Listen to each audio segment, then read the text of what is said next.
13 июня этого года в селе Базар-Кургон узбеки организовали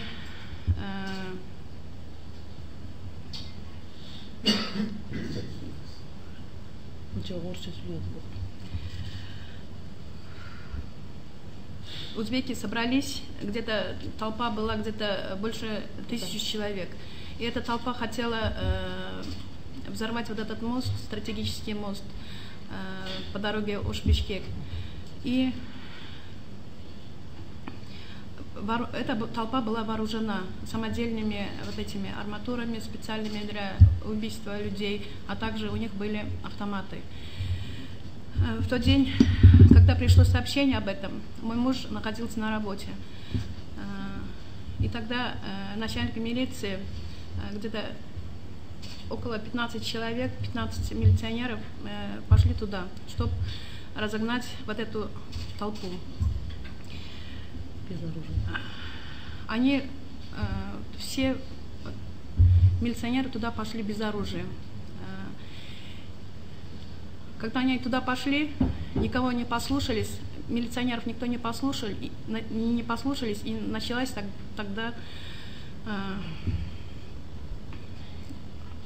так сказать, мордобой. И вот все, и начальник, во время этого первым ударили, оказывается, начальника милиции. И вот мой муж хотел загородить собой начальника милиции. И тогда вот, а остальные милиционеры все убежали с этой территории. И остался один там мой муж. Его жестоко убили. У него тело оказалось 27 ножевых ранений вот этих. И в конце концов его облили бензином и сожгли его тело.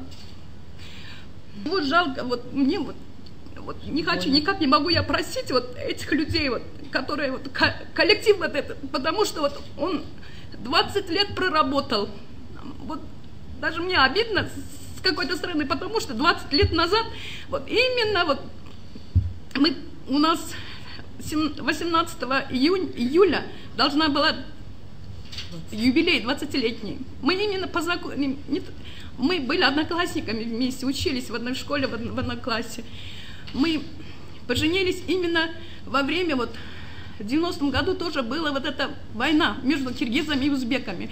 Мы в этом году, мы в этом году поженились. И вот вторая война вот эта унесла его от меня.